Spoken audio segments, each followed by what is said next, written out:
Paul nous a avertis dans sa lettre aux Éphésiens chapitre 6 que nous ne luttons pas contre le sang et la chair, mais contre les principautés, contre les autorités, contre les dominateurs de ces ténèbres, contre la puissance spirituelle de méchanceté qui est dans les lieux célestes. Ainsi, dans le royaume céleste, les êtres malveillants de ce royaume imposent sournoisement leur volonté aux hommes. Ces hommes ou femmes qui font le sale boulot ici-bas ou qui l'ont fait dans les siècles précédents n'ont eu pour beaucoup aucune idée qu'ils étaient animés par des forces démoniaques.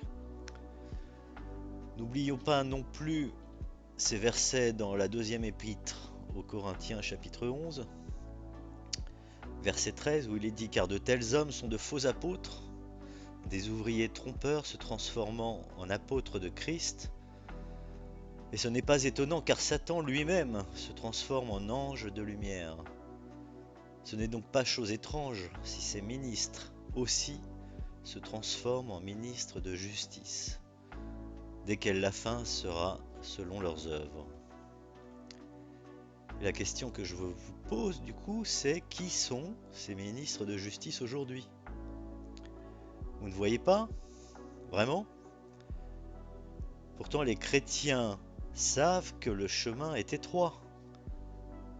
Mais la Trinité, c'est tout l'inverse. Presque tout le monde s'accorde sur la Trinité. Que ce soit les catholiques, les protestants et même les orthodoxes, tous s'accordent sur la Trinité. Et la Trinité, c'est quoi alors? C'est le chemin spacieux. C'est la porte large qui mène à la mort puis au jugement. Et laissez-moi, par exemple, vous citer un passage d'un site orthodoxe qui explique la Trinité. Et le titre est l'incompréhensibilité divine. Et que disent-ils?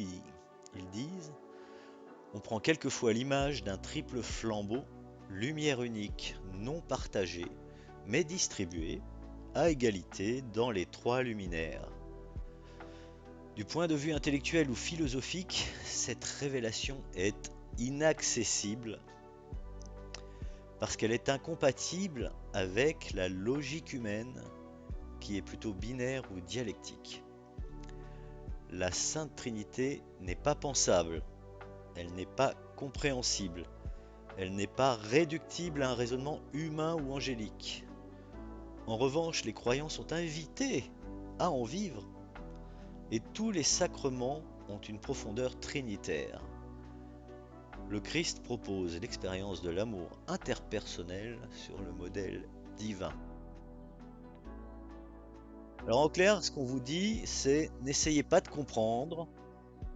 Dieu qui nous a donné sa parole ne voulait surtout pas que nous comprenions ce concept de Trinité qui, il est dit de surcroît dans cet article, doit être cru aveuglément, de même que les sacrements. Et tout cela est totalement risible, c'est absurde. Et tous les chrétiens qui croient à la Trinité connaîtront très, très probablement le jugement dernier. La preuve en est qu'ils ne savent même pas qu'ils sont déjà sauvés. Ils ne savent même pas que ce n'est qu'une affaire de temps pour toute l'humanité. Alors que les élus, eux, ont déjà l'assurance de leur salut. C'est quand même la base des écrits de Paul, de savoir que l'on est sauvé. Et pourquoi l'on est sauvé? Sinon on se demande où est la bonne nouvelle quand même. Parce que, contrairement aux chrétiens, les élus ont compris que Jésus-Christ a déjà tout fait sur la croix et qu'il est mort pour ça. Qu'il est bien mort pendant 3 jours. Tout cela pour que nous n'ayons pas à nous sauver nous-mêmes, car seul Dieu pouvait nous sauver.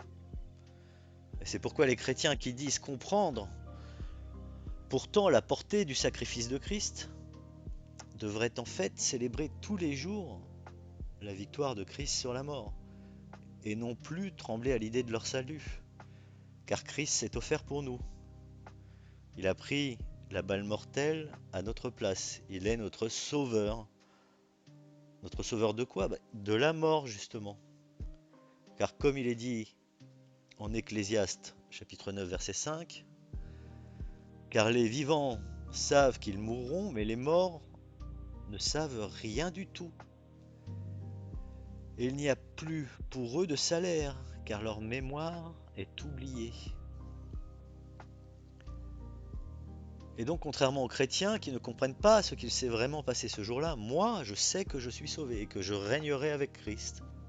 Et le développement de cette Trinité est dû au travail du prince de ce monde, que vous connaissez. Et c'était un travail qui a été fait dans l'ombre, et qui n'a rien à voir avec ce qui s'est passé le jour du sacrifice de Christ, où a été détruit le royaume de Satan. Ce que Christ a fait ce jour-là, ce n'était pas dans un coin ni en cachette, cela a été fait de manière claire et évidente aux yeux de tous. Dieu a manifesté sa puissance à tous ce jour-là à travers le sacrifice de son Fils. Car comprenez bien que Dieu ne pouvait pas se sacrifier, lui. C'est évident, non? Je me répète, Dieu ne pouvait pas se sacrifier, lui. En conséquence de quoi, Dieu a sacrifié son Fils, mortel, comme l'offrande la plus parfaite et la plus incroyable pour racheter toute la création. Et c'était un cri de victoire ce jour-là à travers le monde entier. Et ce cri résonne jusqu'à ce jour sur l'ensemble de la planète. Et Satan ne pouvait rien faire pour changer cela.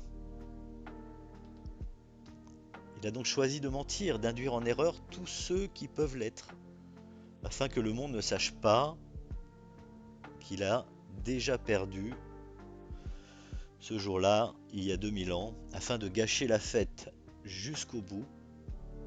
Mais il fallait que ce soit ainsi, car c'est là la volonté de Dieu, et je suis certain que c'est pour le mieux, car j'ai foi en Dieu et son Fils.